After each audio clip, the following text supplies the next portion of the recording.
पूरी जिंदगी देकर सिर्फ इज्जत नहीं, ये सौदा महंगा नहीं।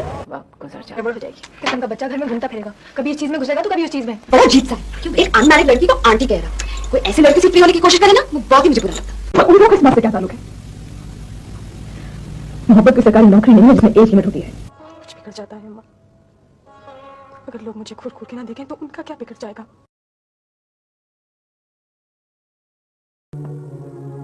आप उससे पहले पूछ लेते तो आपकी रकम जाया ना हो। क्या इस दफा डैडी स्विट्जरलैंड जा रहे थे, मुझे भी बोला था कि रूबी बेटा चल रही है स्विट्जरलैंड। मैंने कहा मैं क्या करूंगी जाके। और उस वक्त तक मंजली आपा भी बड़ी आपा बन चुकी होंगी और आईने के सामने बैठकर सफेद बाल निकाल रही होंगी। की बात करो खालिद, मुझे फख्र है अपने होस्टेस होने पर। मुझे फख्र है कि मैं अपनी कौमी एयरलाइन पर अपने मुसाफिरों के आराम और तहफ्फुज़ का ख्याल रखती हूँ। तू अपनी गुल्लो की गल कर रही अरे वो तो अभी जरा सी छोरी है, वो तो उसका ब्याह करना चाहती।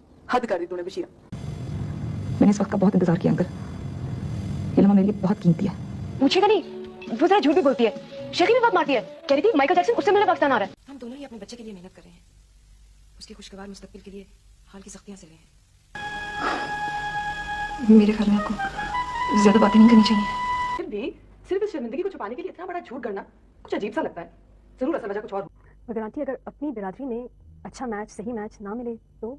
भाई आपको पता है अभी अबू सुबह से सबसे पहले क्या करते हैं? शादी के इश्तेहार पढ़ते हैं अखबार में। उनकी गालियों की वजह से शायद गन स्टोर की दुकानें उसके नाम की है। आके अपनी जायदाद दाएं में खटाखट बांट दे। मेरा मसले तो पहले भी ऐसे ही थे, लेकिन महसूस अब हो रहा है। बाहर बन के निकल रहा था, जाने क्या गड़बड़ हो गई, उसने तो अपना अंदाज ही बदल लिया। मैंने इमरान से पूछा ये क्या कर रहे हैं, तो कहने लगा अपने दोस्त को खत लिख रहा हूँ। इसे लिखना कब आता? तो इसके दोस्त को पढ़ना कब आता है? पापा बिजनेस पार्टनर होने का ये मतलब तो नहीं है कि वो मेरी जिंदगी। How could you? हारिस, मैं जिंदगी के प्लेटफॉर्म पर तन्हा खड़ी नहीं रहना चाहती। नीता वो तो इस वक्त मुसाफिरों के साथ बिजी है। आपको कोई मैसेज है तो बता दीजिए, मैं बता देती हूँ। आपको मालूम है कि सच क्या है और झूठ क्या होता है? लोग तो झूठ के पीछे भी उसी तरह हाथ बांध के खड़े हो जाते हैं जिस तरह सच के पीछे खड़े। जो दिन रात तुम्हारी रिकॉर्डिंग्स और शोज वगैरह हो रहे हैं ना, इससे बिजनेस बहुत नेगलेक्ट हो रहा है। आज इस बहुत वरीड अबाउट इट। इन आंखों से तो मैं खुद भी बेजार हूँ फरहद। वाइड एंगल लेंसेज, जो ना देखना चाहूँ वो भी दिखाई दे जाता है। पर सच पूछो तो इस पिंड में चढ़ाने को कभी नहीं करता। आपको शायद मालूम नहीं कि बड़ी बीबी हमारी सहेली बन गई है और बेगम साहब ने उनकी जिम्मेदारी हमें सौंप दी। तुम्हें तो पानी पिलाने के बजाय गहरे पानी में फेंकना चाहिए, जहाँ मछलियाँ तुम्हारे टुकड़े टुकड़े करके खाएं। हमें कभी कभी दुश्मन के कैंप में दोस्त मिलते हैं, वो हमारी खातिर हमारे दुश्मन की आजमाइश में रहते हैं। प्रिंसिपल साहब, आप गलत दरवाजे पे दस्तक दे रहे हैं। मैं एक शादी परदेश के 5000 से बहुत बेहतर है। रहने दो गई, जब आए तो पूछकर लौटा देना। हो सकता है उसने ये तुम्हारे लिए ही लिखी हो। मैं अपनी मासूमियत की वजह से बहुत खुश थी और समझ रही थी कि अब मेरे सारे दुख खत्म हो गए। हमारे भाई नवाब खयानत में था में भला किस चीज की कमी है, उनको हाँ कर ही देनी चाहिए। कभी लैला नहीं मिलती, उठो।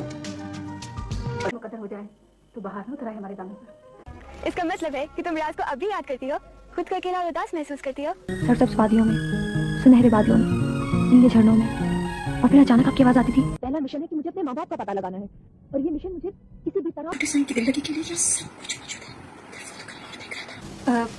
हम पहले भी मिल चुके हैं, है ना? ओ यस, रूबी के। मेरा आना तो पॉसिबल नहीं है, मैं थोड़ा बिजी हूँ ऑफिस के काम में, बाकियों को मैं बोल दूंगी। नहीं मामा, डैडी जब तक ठीक होके नहीं आ जाते मेरा दिल नहीं चाहता।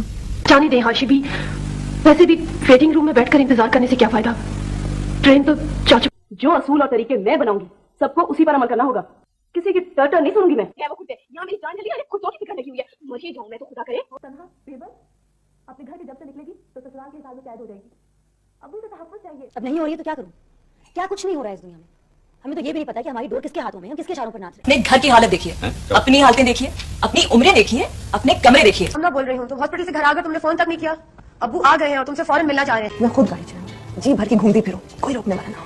अपने गले में डालकर दरिया में क्यों उतरना पड़े, जमीन की बादशाहत है मसूद। जब इन सारी चीजों में आप हमारी पसंद का ख्याल रखती हैं तो फिर क्या वजह है कि टूटू भाई को आपने हमारे सर पे बिठा रखा है 1.5 साल से। 500 ने 5 3000 रुपया होगा, ये भी बरोबर है भाई। अपना 500 रुपया ले लो, लो रखो। यहाँ आकर इतनी फिक्र मैंने अपनी सांसों की कभी नहीं की जितनी मैं अपनी चादर की करती हूँ। बातें रह जाती हैं, परिंदे उड़ जाते हैं, मुंडेरें रह जाती हैं। माफ कीजिए, उसने मुझे अपना नाम बताया ना पता बताया और ना ही मैंने पूछा।